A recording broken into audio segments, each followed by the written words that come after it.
Previously on Transformers University, we took a look at the original stories told by Marvel UK between issues of the Marvel US comics, and now we continue that into 1986 as we take a look at 3 storylines exclusive to Europe right now on Transformers University.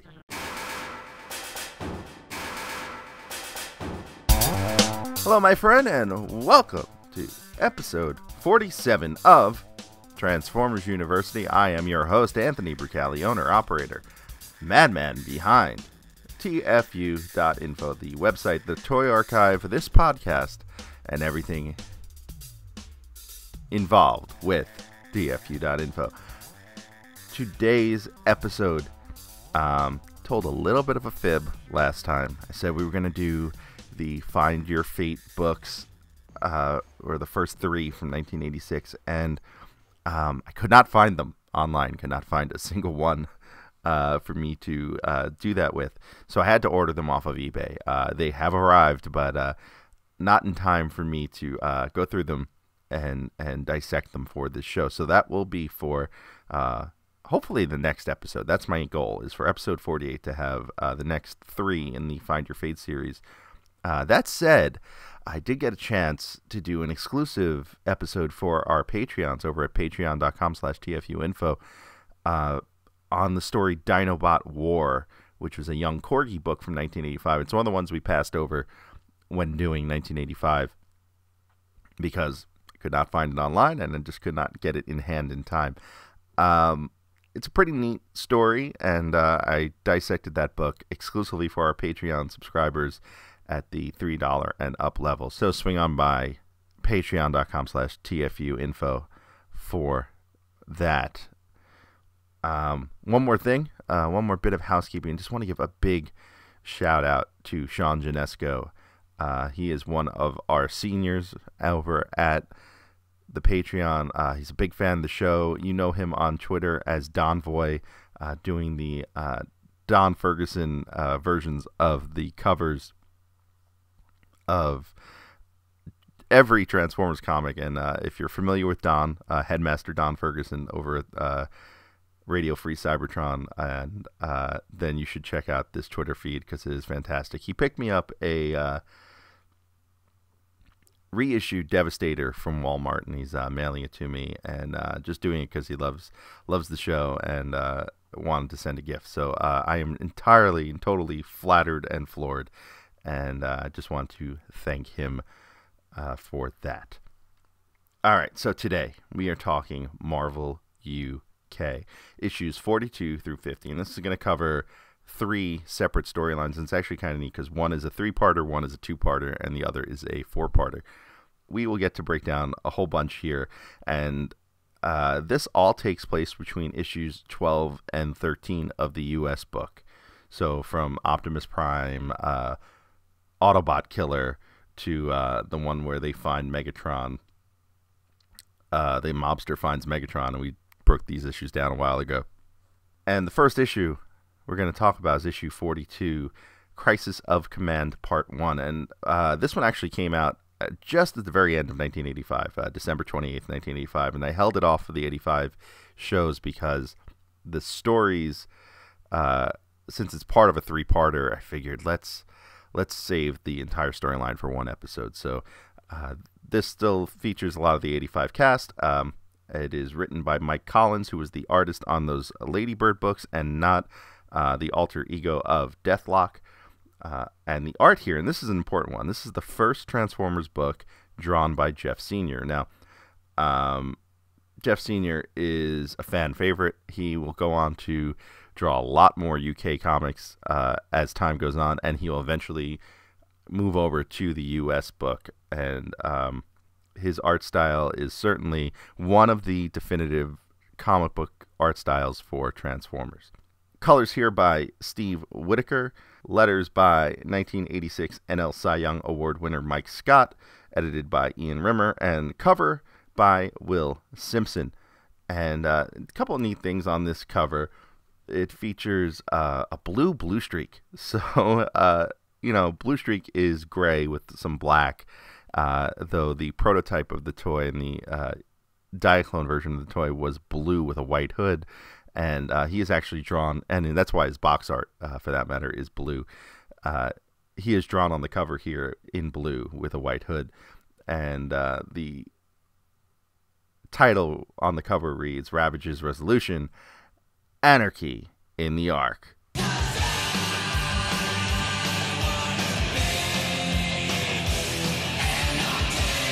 So inside this book, the Autobots are arguing with one another inside of the Ark. Prowl wants Optimus Prime to use the creation matrix to build, quote-unquote, ultimate Autobots. And you kind of get this daydream of Prowl's of what these Autobots are going to look like. And they look like a cross between the comic book character Death's Head and Omega Supreme. They have a gun for one hand, they've got a claw in the other. And all throughout this, Ravage is inside the Ark, and he is spying. Optimus Prime rejects this idea and begins to doubt his own leadership. Ravage notices Prime's troubles and sets off an alarm, only to be captured by Mirage and Hound. And in this capture sequence, Hound and Mirage, it seems like Mirage is the one with holograms. And once again, this goes to the comic book and the coloring books, continued flip-flopping of Hound and Mirage's powers. Sometimes they get it in line with the cartoon, sometimes they don't. I don't know exactly who's wrong here. Back at Decepticon headquarters, Soundwave is in command, much to the dismay of Starscream, and they have a bit of an argument, and then we go back to Autobot headquarters where Ravage escapes, and that is basically the entire issue. There's not a lot here in terms of story, but it's part one of a three-parter. And it is kind of neat to see Starscream get a little bit of his typical characterization, because he doesn't really get that in the U.S. book. Not for a while.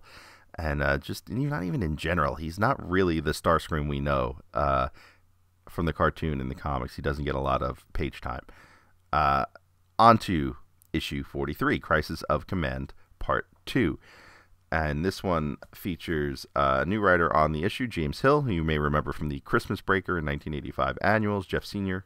has the art here.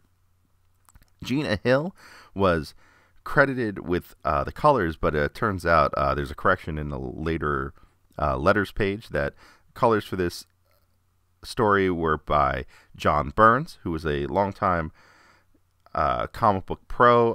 In 2006, his most notable work probably is drawing Sable and Fortune for Marvel Comics, and Stuart Place, who was a well-known UK colorist, and that's colorist with a U.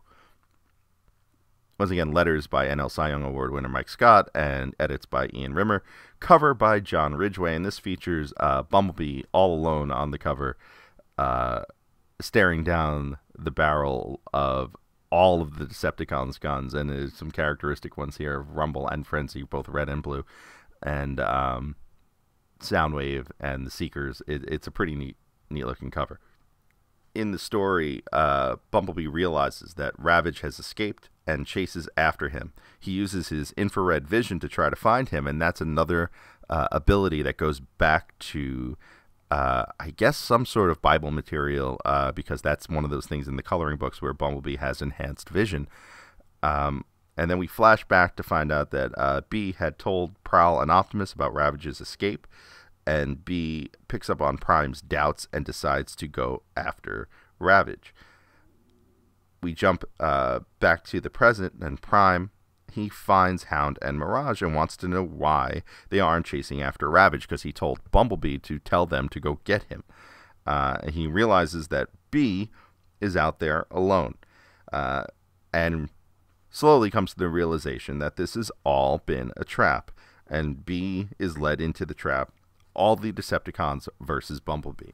And what you get here is a pretty gruesome fight scene. Skywarp pummels Bumblebee after he is shot by Laserbeak. Bumblebee tries to escape, but is then caught by Starscream. Back at Autobot headquarters, the Decepticons, they leave a message for the Autobots and drop off Bumblebee's arm. And that is the end of Part 2. So we go on to Part 3. issue 44 has this sweet cover by Jeff Anderson. Man goes into cage, cage goes into salsa. Prime at the mercy of the Seekers. The subtext reads Jet Trap with an exclamation point, and it's Skywarp, Starscream, Thundercracker left to right, and a damaged Prime on the ground as they point their arm cannons at him. It's pretty neat. That's one that doesn't really get remembered, I guess is the word. I mean, there's a lot of the U.S. covers, issue 5, the Transformers are all dead. There's a couple of covers that really do get a lot of love, and this one does not, probably because it's a UK book, but it really should. It is a really sweet-looking cover. Writer on this one, Mike Collins. Art this time by John Dillard. Stokes. Nope, you're right. That's John Stokes. Colors here by Gina Hart and Stuart Place. Letters once again by NL Cy Young Award winner Mike Scott, and edits by Ian Rimmer. This issue starts off with Laserbeak taunting the Autobots to come get Bumblebee. Prowl shoots at Laserbeak and misses. Really should have been Blue Streak shooting at Laserbeak if you know your history from this show. And Prime takes the challenge and decides to go alone. He realizes that they've been being played this whole time and decides to go at, quote, whatever the cost. That's a phrase that is going to come back many times. At Decepticon headquarters, the cons are waiting, and Prime drives into an earthquake from Rumble, the red one. Prime decides to play possum before punching out Rumble, the red one, and just in time for the Seekers to attack and damage Optimus Prime. Starscream gloats, thinks killing Optimus Prime will make him a leader, and this triggers something for Optimus. Optimus then overcomes his doubt. He dares Starscream to kill him. It's a pretty bold panel. Big bit of surprise on Starscream's face as Optimus is kind of just staring him down going, so kill me. It's pretty epic. And he then punches out Starscream. Back at the Decepticon base, Bumblebee continues to have faith in Optimus Prime, but Soundwave asks him, where's your savior now?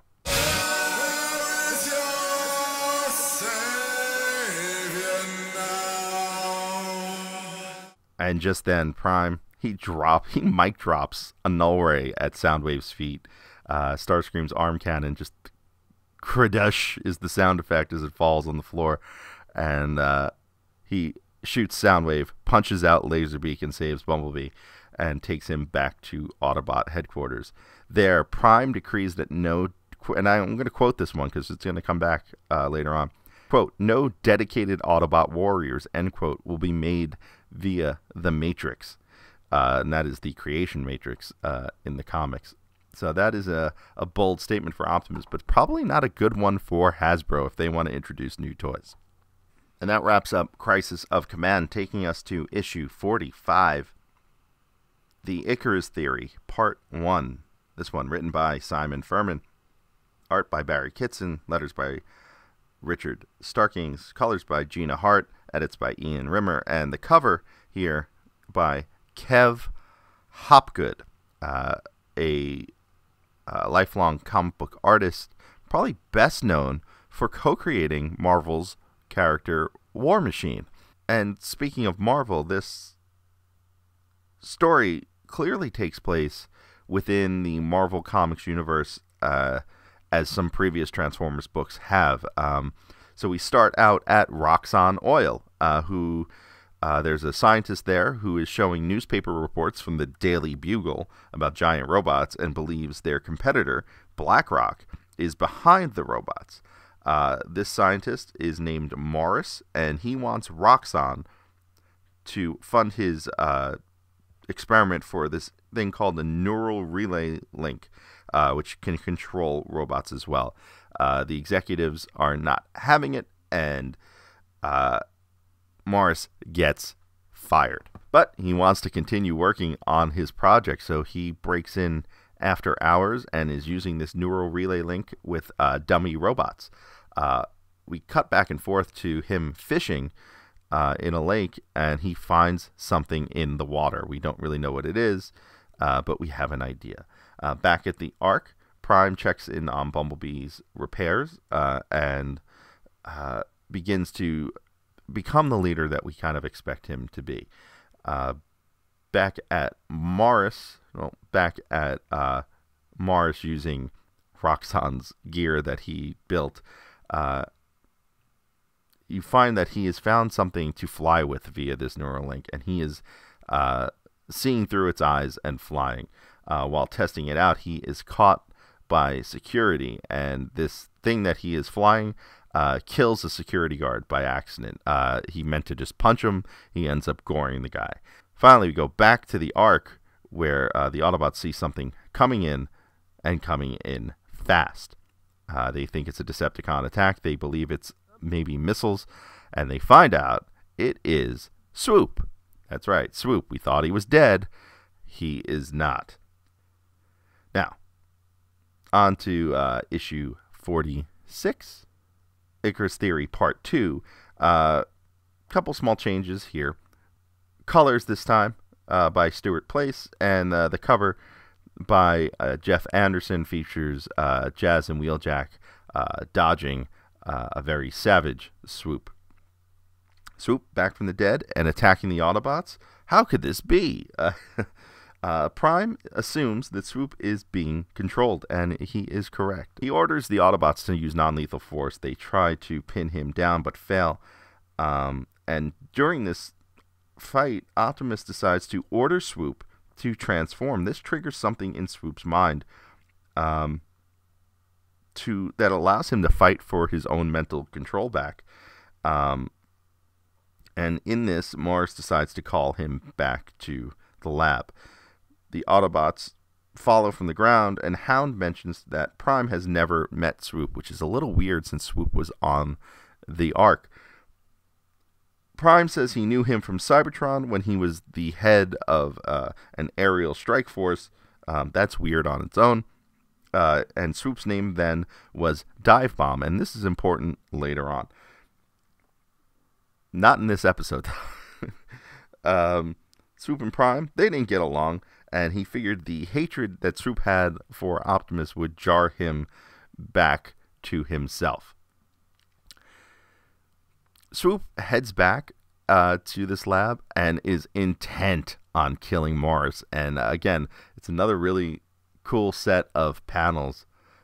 You know, I forgot to mention first, when they're struggling for control, like it's a splash page of Swoop flying out of Mount St. Hilary, and it's split by his vehicle mode, and his head is on one side, and Mars in the contraption is on the other, and they're both just screaming "mine" like the pelicans from Finding Nemo. It's a really cool page. But yeah, that other page where Swoop's like planning on killing Mars. Mars is just yapping, talking, and Swoop is just deadly silent and just pointing his gun right down on him. And Mars in this situation is regretful. He feels he deserves to die, and I think that convinces Swoop to turn him over to Optimus Prime. In the process of this, Swoop begins to lash out at Ratchet, and there's a bit of hand-waving here. There's a lot of story condensed into just a few panels, and Swoop is corralled and brought back to the Ark for repairs, and Morris destroys his machine and is handed over to the authorities for the murder of the security guard. We find out that Swoop is damaged from 4 million years in tar pits, and he can be repaired, but they believe the other 4 Dinobots are suffering from the same damage. This is what had caused Swoop to lash out so ferally and violently that the other 4 Dinobots are probably in the same state, so they must be found. And that is the end of issue 46. And that takes us to the final story arc we're going to cover in this episode of Transformers University, and that is a 4-part story called Dinobot Hunt. And it's, think about it. We've got 4 Dinobots left. We've got 4 issues left, 1 dino per issue. And away we go. So issue 47. Written by Simon Furman, art by Will Simpson, colors by Stuart Place, letters by Anne Haffacree, and edits by Ian Rimmer. Cover here, pretty neat. One-off kind of Transformers appearance of this guy, David Lloyd. You may know him best as the artist and co-creator on V for Vendetta. Now, this story starts out in the deserts of Nevada. Some soldiers, they find something buried in the sand, and it turns out to be Snarl recharging. And he lashes out, and he is about to kill one of the soldiers when he is shot by Mirage, who is with Trailbreaker and Brawn. And we flash back to find out that Prime is sending out 4 teams looking for the 4 Dinobots. Snarl, he escapes into the desert, which they believe is deserted, but it turns out there is a hidden U.S. military base there, and Snarl attacks the base. The base defends itself, loses, and evacuates. There, the general at the base, he sets off an experimental bomb. It's what they were working on at the base. It destroys the base and knocks out Snarl. Mirage and company take Snarl into custody, all the while Laserbeak spying on the whole thing.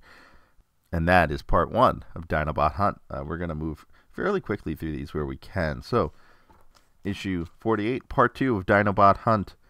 Writer Simon Furman. Pencils by Barry Kitson. Inks by Mark Griffiths. It's a newcomer to the Transformers universe. He had a brief career in comics. His only other work was on a series called Andromeda on one short story. Colors, this time by Jeff Anderson, letters by Annie Haffacree, and edits by Ian Rimmer, and the cover also by Jeff Anderson. I'm battling this jackass on his blog's message board. And this cover features Sludge in the swamp, and it actually has the title To Slay the Swamp Thing. We begin with a flashback to Prowl building the teams to find the Dinobots, and Gears, Windcharger, and Cliffjumper sent to find Sludge in Northern California. Interesting that 3 mini-bots are being sent to take down what is arguably the largest Dinobot. Now, at a cabin on the river, 2 men are swapping tales, and an unseen Decepticon threatens them, wanting to know the location of the Dinobot. Sludge has been found by a reporter named Joy Meadows. I'm wondering if her name is a Honeymooners reference, by the way. Since we've seen them in the stories before.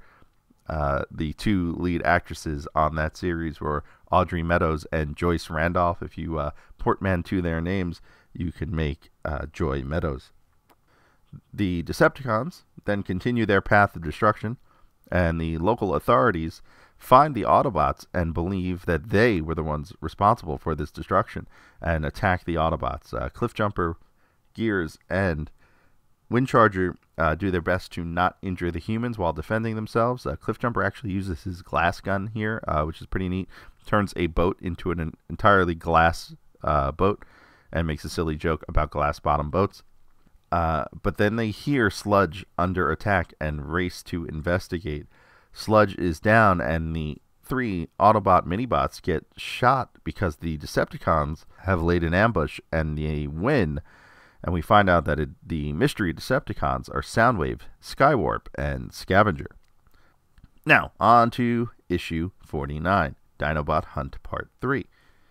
And this one features a cover, a really interesting cover by Jeff Sr., of Jetfire still wearing his Decepticon badge, trying to wrangle in Slag. Writing on this issue, Simon Furman, art by Will Simpson, letters by NL Cy Young Award winner Mike Scott, colors by Stuart Place, and edits by Ian Rimmer. And the Decepticons arrive in Idaho. And they're not looking for potatoes, they are looking for Dinobots. It's interesting here that Soundwave identifies himself as acting commander of the Decepticons and finds a damaged Decepticon insignia on the ground. He also finds a damaged Laserbeak and plays him back, and this is how we find out the rest of the story in flashback. There are a pair of humans trying to wrangle Slag for destroying their ranch. The Autobots, they arrive in a shuttlecraft. Jazz, Ironhide, and Jetfire with the wrong badge still. And Ironhide doesn't trust Jetfire yet. This is prior to him receiving the right of the auto brand that we saw in the U.S. comics. Human, he gets on top of Slag, sits on his head, and tries to shoot him with a shotgun straight to the head. That does nothing but anger Slag a bit more. The Autobots intervene. Jetfire from the air. Ironhide and Jazz, they're riding the Marb, M-A-R-B. You may remember that from the Ratchet storyline that introduced the Dinobots in the U.S. comics. It's basically like a little flying little deck, flight deck, hovercraft, if you will. Now, there's an interesting fight here. Jetfire, he grabs Slag by the horns, as illustrated on the cover, and Jazz rescues the humans involved and passes them to Ironhide. This is the one that's riding Slag. Then he goes to reach for his flamethrower, which is stored in his hip, and it's neat seeing Jazz trying to use his flamethrower. We rarely, if ever, get to see that in either the cartoons or the comics. But he's too slow, and he gets hit with Slag's flames from his mouth. Jetfire, then on the defensive of a charging Slag, gets gored through his Decepticon symbol. Just then, Laserbeak gets caught by Ironhide. Ironhide stuns him, and then tosses him to Jetfire, who shoves him in Slag's mouth just before Slag is about to unleash some more fire, both knocking out Laserbeak and Slag. So the Autobots retrieve Slag, and then we flash forward once again to present day, and Soundwave plans to kill the 3 mini-bots that they had captured in the previous issue. Back at the Ark, there's a distress call from Canada. The team up there, which is consisting of Bluestreak, Huffer, and Sideswipe, are severely damaged and in need of assistance. And that takes us to the final story we are going to cover today on Transformers University. Final issue of the comic so far for a while. Issue 50, Dinobot Hunt, Part 4, the final part, written by Simon Furman, art by Barry Kitson, letters by Annie Haffacree, colors by Stuart Place, edits by Ian Rimmer, and an art assist here by a gentleman of the name Tim Perkins. Now, he will go on to have a long career in comics, and currently runs a company called Wizards Keep Limited. You can find them online at www.wizards-keep.com. And the cover here by John Higgins features Grimlock and Sludge fighting in the snow, and that's kind of a bit of foreshadowing for what we're going to see. So Sideswipe, he tells of Bluestreak's and Huffer's fall, and eventually his own, as he hopes his distress signal got through. We find Grimlock and Sludge fighting through a place called Dunestown and are creating a lot of collateral damage. The Decepticons, they're going to watch, and Scavenger has created some sort of mind control device to use Sludge to attack Grimlock. Optimus Prime, Bumblebee, and Ratchet, they arrive, and Bumblebee goes looking for how Sludge got there. He notes that he has 8 other senses when he's having a hard time finding how Sludge got there. So does that mean the Transformers have 9 senses as opposed to the standard 5? That is something worth exploring on the internet eventually. So Bumblebee, he does find something, but they don't really tell you what just yet. Optimus holding Grimlock and Sludge fight to a small little body of water. Prowl arrives in the shuttlecraft and crashes it into the water. This knocks out Grimlock, but makes Sludge angrier. Turns out Bumblebee has found an Autobot shuttlecraft with these fellow mini-bots inside, the 3 that the Decepticons have captured, and a thing called the Sonic Lance, which is controlling Sludge and is Scavenger's invention we mentioned earlier. Bumblebee believes it is booby-trapped, so he decides to rescue his friends and then blow up to take it out from a distance. This blows up the ship, and he is right. Sludge is freed from the control of the Decepticons, and Ratchet finds Blue Streak and believes he can get him and Huffer and Sideswipe repaired if they can get them back to the base in time. However, Soundwave, he claims victory as the Decepticons finish a raid on a nearby oil plant. Optimus Prime can hear Soundwave gloating and is not happy. The end. And so ends Dinobot Hunt. You know, I really dug this 4-part epic that we just recapped. It's kind of fun seeing our old friends in stories that may not be terribly familiar to us. So this one's actually, Dinobot Hunt's been reprinted a bunch of times. The art's great. It's really good, really consistent too, despite it being a number of different artists. So if you can catch one of the reprints, I know IDW did them a few years back. You can totally buy them on Amazon. You can use our Amazon links to go for them. TFU.INFO/Amazon. If you pick it up, they'll kick back a few coins my way and help us keep this show going. And in fact, I'm going to tweet out some links to this on the Twitter account. So check out the Twitter. It is at TFU_INFO. And of course, you can catch us on Facebook, facebook.com/TFU.INFO, Instagram.com/TFU.INFO. And please, if you'd like to join our Patreon, as mentioned earlier, patreon.com/TFU.INFO. Next time on the show, we're going to do some Find Your Fate, Junior. I promise. I know I said it last time. I mean it this time because I have the books in hand. As we continue through 1986 and march on towards the centerpiece of the original series, Transformers, the movie. So, until next time, see ya.